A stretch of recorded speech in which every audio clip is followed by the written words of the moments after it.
Aujourd'hui, nous allons voir comment fonctionne Remitly, ce qu'est exactement Remitly et tous les détails importants de cette plateforme. Alors, tout d'abord, qu'est-ce que c'est? C'est une plateforme qui te permet d'envoyer de l'argent d'un point A à un point B. En général, c'est de l'argent envoyé à des proches ou dans le cadre de contrats.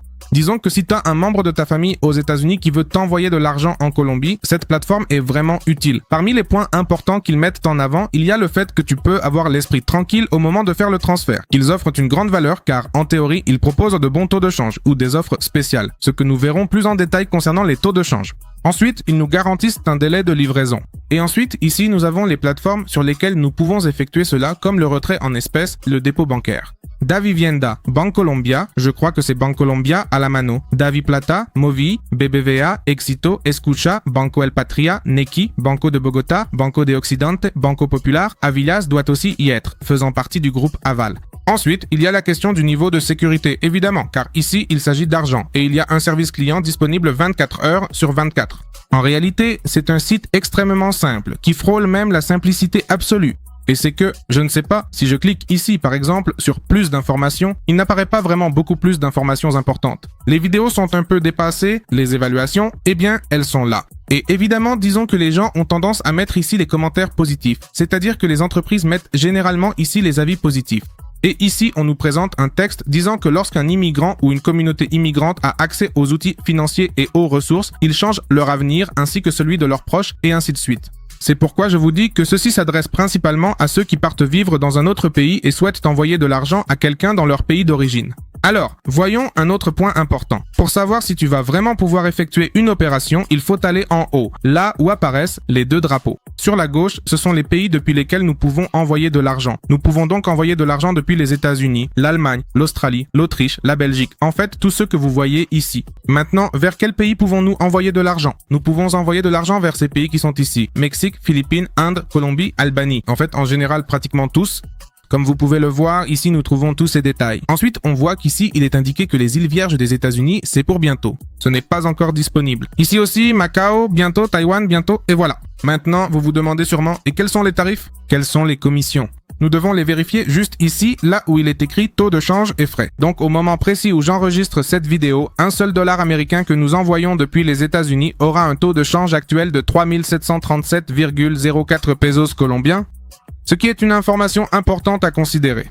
Ici, il est indiqué qu'ils offrent ce taux de change sans frais cachés et qu'il est écrit « Rejoignez-nous aujourd'hui et obtenez un taux de change promotionnel de 3864,10 pesos pour $1 lors de votre premier envoi d'argent. » Pour votre premier envoi, je vais vous laisser un lien dans la description pour que vous puissiez vous inscrire. Là, ils vous offrent cette promotion si jamais vous souhaitez effectuer votre premier envoi d'argent des États-Unis vers la Colombie ou vers n'importe lequel de ces pays mentionnés. Parce que par exemple, si je choisis l'Italie, cela va changer et comme en Italie on utilise l'euro, alors il m'indique qu'un euro équivaut à 4061. Nous allons faire une petite comparaison rapidement ici. Nous allons revenir aux États-Unis. Nous cherchons ici le taux du dollar au peso colombien et nous voyons qu'actuellement il est à 3873,84. Alors, ouvrons la calculatrice et allons-y. Nous allons donc entrer cette valeur ici, 3873,84. Et nous allons soustraire à cela cette autre valeur ici de 3737,04. C'est-à-dire qu'à ce jour, la différence est de 136 pesos et 8 centimes, du moins en Colombie. Maintenant, si nous changeons de devise, évidemment ce sera différent. Revenons en Italie et cherchons ici euro contre peso colombien et nous voyons ici qu'il est à 4123. Voyons quelle est la différence. Ce n'est pas autant contrairement au dollar. 4123, mettons-le exactement avec les décimales, 0,06 moins les 4060 et 1,37. Cela fait une différence de 61 pesos, 61,69. Pourquoi est-ce que je viens de faire cela? Parce que je vais vous présenter dans de futures vidéos d'autres plateformes de ce type qui nous permettent de faire des transferts d'un endroit du monde à un autre. Et il est important que vous sachiez que presque toutes ces plateformes sont pratiquement les mêmes. Elles utilisent généralement les mêmes systèmes. Mais ce qui change, c'est soit la rapidité, soit directement le taux de change qui au final a un impact considérable. Parce que comme nous l'avons vu précédemment, on nous retire par exemple 61 pesos pour chaque euro. Plus nous additionnons d'euros, plus cela devient vraiment significatif. Maintenant, descendons par ici et ici. En fait, on nous dit que cette offre s'applique uniquement aux premiers $1000 envoyés. C'est le taux indiqué dans la promotion. Autrement dit, si nous envoyons plus de $1000, cela ne s'appliquerait pas. C'est-à-dire qu'à partir de $1000, c'est l'autre taux qui s'appliquerait, celui qui est indiqué plus haut. Maintenant, pour envoyer de l'argent, voici les frais pour envoyer de l'argent des États-Unis vers la Colombie. Donc, si nous envoyons moins de $500, ils nous facturent des frais fixes de $3,99. Et si nous envoyons plus de 500 $, ou exactement 500 $, ils ne nous factureront rien. Mais attention, il est précisé ici qu'il n'y a pas de frais pour notre premier envoi avec Remitly. Pour notre premier envoi, souvenez-vous-en bien, car à partir de là, d'autres commissions commencent à s'appliquer. Maintenant, en Colombie, précisément, là où je me trouve, je viens de vous montrer ces logos ici. Et en fait, vous pouvez indiquer qu'avec Remitly, l'argent est envoyé pour qu'il parvienne à une entité, à la personne à qui nous voulons envoyer de l'argent. Donc, depuis les États-Unis, depuis, je ne sais pas, Bank of America par exemple, si nous avons un compte là-bas ou TD Bank, enfin peu importe la banque, nous avons simplement de l'argent là-bas et nous disons que nous voulons qu'il arrive sur le compte Bancolombia de la personne en Colombie. Et la personne, eh bien, n'aura absolument rien d'autre à faire que de recevoir l'argent. Et ici, nous avons la section des questions fréquentes. Ici, je suis déjà entré sur la plateforme pour que vous puissiez voir à quoi elle ressemble précisément au moment de se connecter. Ici, on nous indique l'offre pour les nouveaux clients, c'est-à-dire qu'on nous accorde une certaine réduction. Et pour pouvoir envoyer l'argent, il suffit d'aller en haut à gauche, là où il est écrit « Envoyer de l'argent », justement. Et ici, il va nous demander, eh bien, qu'est-ce que nous allons envoyer? Par exemple, supposons que nous allons envoyer 1000 $, 200 $. Ici, il nous indique précisément combien la personne va recevoir, soit 4 611 508 pesos. Ensuite, nous avons deux options différentes.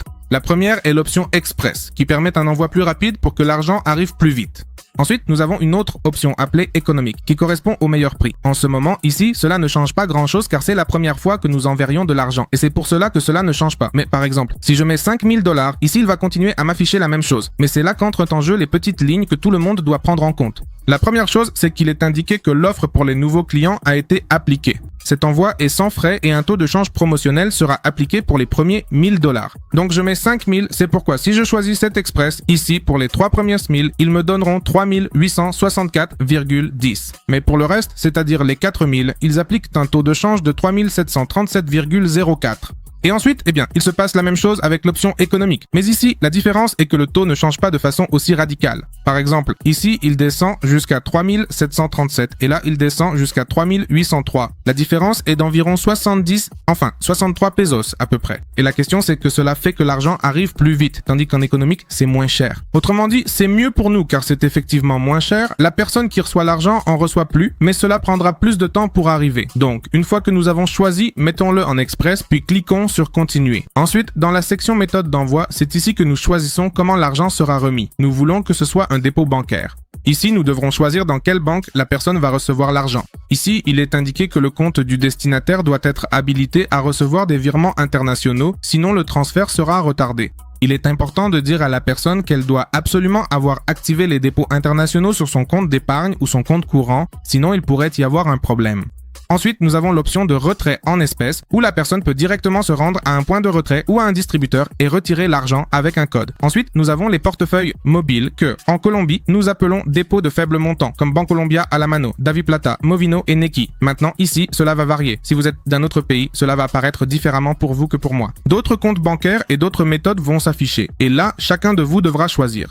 Par exemple, supposons que c'est vers Nequi. Et on continue ici, là où nous devons indiquer le nom du destinataire. Donc, à qui cet argent va-t-il être envoyé?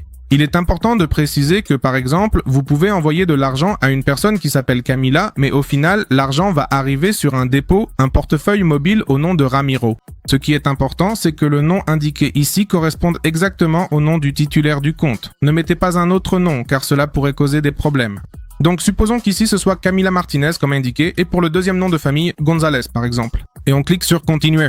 Ensuite, après cela, on va nous demander l'adresse du destinataire, dans ce cas, l'adresse du domicile de la maison. Donc on peut mettre Carrera 21 52A par exemple et pour la ville, mettons Bogota, puis dans le département, mettons Bogota DC et on clique sur continuer. Ensuite, le numéro de téléphone du destinataire. Et ici, on nous demande si l'on souhaite envoyer une notification au destinataire une fois que l'argent a été envoyé afin que la personne reçoive les informations étape par étape. L'argent a été envoyé, l'argent a été déposé, l'argent est disponible pour le retrait, etc., etc. Cela dépend de chacun d'entre vous. Dans ce cas, disons oui, s'il vous plaît, faites-le. Et puis nos informations. Ici, nous devons mettre en place pour effectuer le paiement. Par exemple, mettons les données ici. John Smith, date de naissance. Il nous demande de confirmer nos informations. Nous cliquons sur confirmeur et ici, à nouveau, nous devons saisir notre adresse. Ceci est déjà une adresse directement depuis laquelle nous allons envoyer l'argent. C'est pour cela qu'ici, en haut à droite, il ne nous permet pas d'envoyer depuis n'importe quel endroit. Car regardez, ce sont les seuls pays disponibles depuis lesquels on peut envoyer de l'argent, par exemple, dans ce cas, vers la Colombie. Donc la personne qui envoie de l'argent doit absolument avoir une adresse dans son pays de résidence, dans ce cas aux États-Unis. Donc ici, nous remplirions et c'est tout. Une fois que nous avons saisi toutes les informations, ici apparaît l'option de payer par carte. Ici, il faudrait évidemment saisir la carte avec laquelle nous allons payer. C'est la seule méthode que nous pouvons lier ici. Et c'est important, nous pouvons utiliser des cartes de crédit, mais le problème, c'est qu'il y a une surtaxe de 3% sur le montant que nous allons envoyer, alors qu'avec les cartes de débit, il n'y aura pas de frais supplémentaires. Pour ceux qui ne le savent pas, les cartes de débit sont celles qui sont liées ou associées à des comptes d'épargne, tandis que les cartes de crédit, eh bien, ce sont simplement des cartes de crédit. Il suffit simplement de l'ajouter ici avec les informations nécessaires, puis de cliquer sur suivant et d'envoyer votre argent à la personne. Et à partir de là, il suffit simplement d'attendre les mises à jour et la personne recevra l'argent directement sur son compte bancaire, sur son dépôt à faible montant, sur son portefeuille mobile et c'est tout. C'est donc ici que se termine cette vidéo. La vérité est que Remitly est un service très simple, très facile à utiliser. Donc je vous recommande que si ces options fonctionnent pour vous, si vous êtes dans l'un de ces pays et que cela fonctionne pour vous, d'envoyer de l'argent vers l'un des pays que nous avons vus précédemment. Alors faites-le car c'est vraiment une très bonne plateforme qui fonctionne pratiquement dans le monde entier. À la prochaine. Au revoir, au revoir.